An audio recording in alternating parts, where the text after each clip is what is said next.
What's up, everyone? Regal Reviews here. It's White Rice Wednesday, which means it's time for my Survivor recap. I'm so fucking excited to make this recap because this is an amazing episode of Survivor, and the moves and the plays tonight will go down in history. Play on words there, no pun intended. No, it was intended.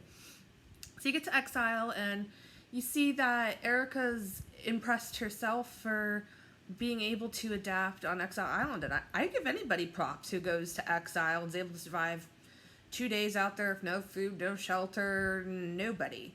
So major props to her. So the big thing everybody is wondering, is Erica going to change history? And for those of you who need a recap, Jeff came last week and gave Tiffany's hourglass. If Tiffany decides to break the hourglass, the people who were on the chopping block next week will now become safe, and the people who were safe last week will become on the chopping block. So, Erica decided to break it and change history. So now, the ones that are safe are Xander, Tiffany, Leanna, Shan, and Heather, and Erica. So yeah, that's definitely gonna rub some people the wrong way, but during in the long run, I think Erica made the right decision because she was already on the bottom of the blue tribe. So you have more blue on the other side. If Erica was smart, and she is, she could go with the 3 yellow and 2 green.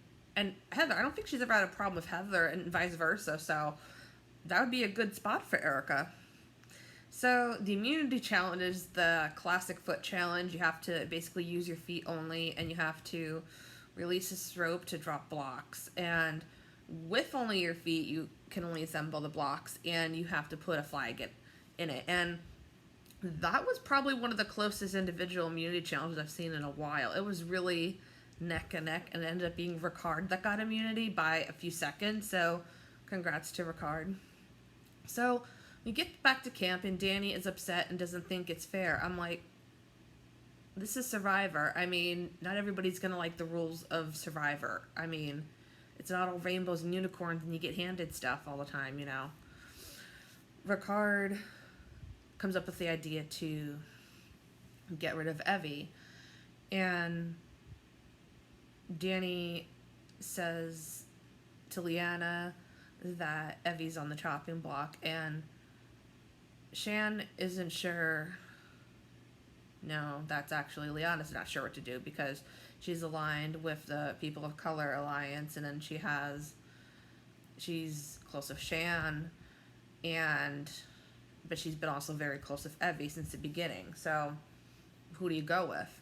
I would think you would go with somebody you know from the beginning and not people who you don't even really know yet. I mean, they think they're so really, really close when they've only spent like a few days, 2 days together.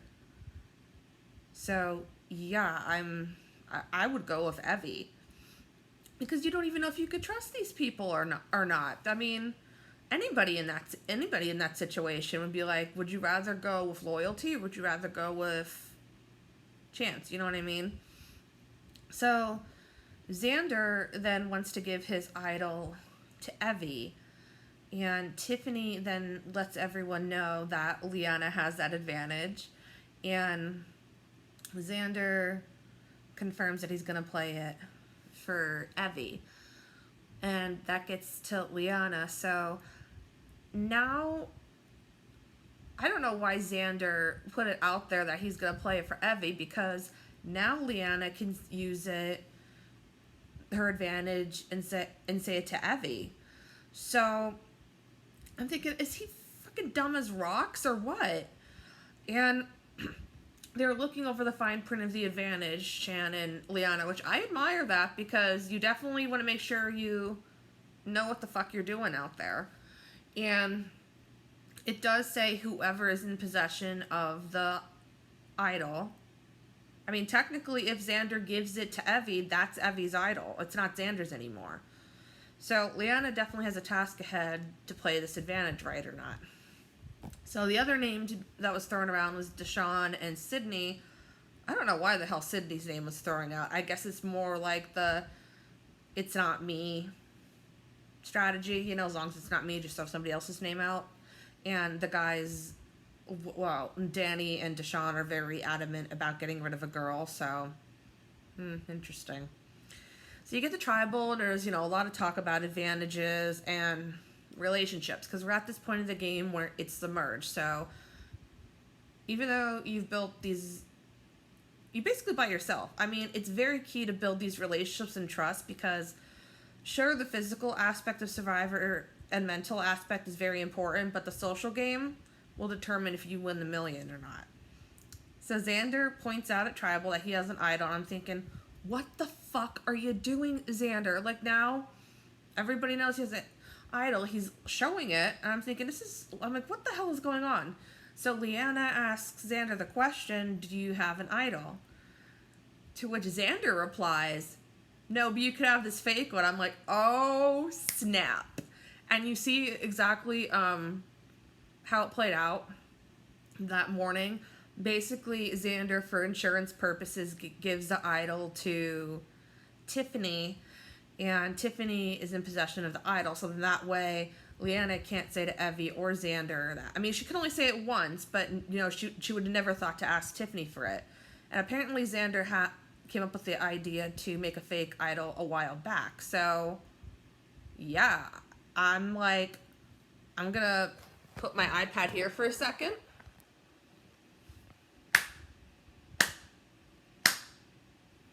Brilliant fucking move, Yasa.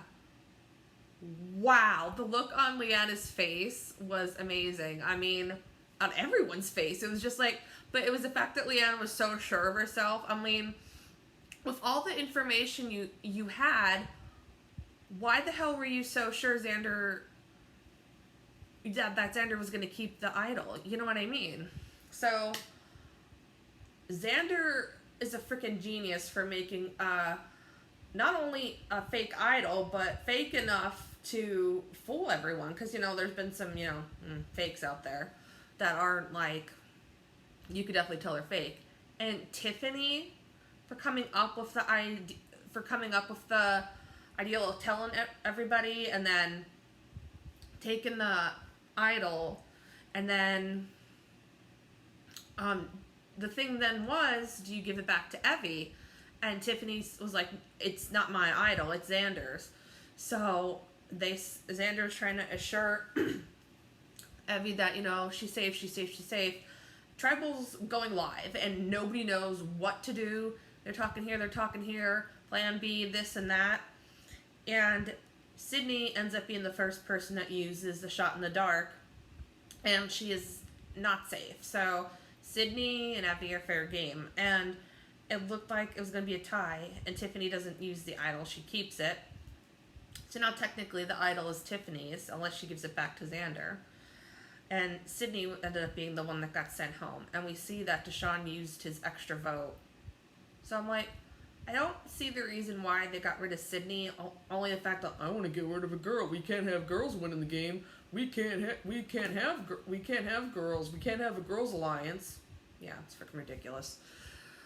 So, yeah, I definitely think they got some good alliances out there. The People of Color Alliance, you know, if they can, you know, stay solid, they might have a good thing going. But they're in trouble because Yasa, I mean, you can't really say Yasa because Leanna's not part of Yasa anymore. The Yasa 3, they know what they're talking about. Like, wow, Xander's idol play is going to go down in history as one of the greatest idol plays or non-idol plays ever. Tiffany is fucking queen, and Evie, I bet you, was on the edge of her seat that whole tribal, like we were on the edge of our seats watching it happen.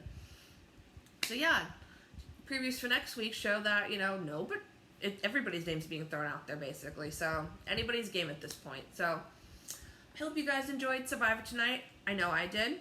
If you guys want to catch Survivor, it is on Wednesdays, 8 p.m. on CBS, or you can watch it on Paramount Plus. Until next time, stay regal.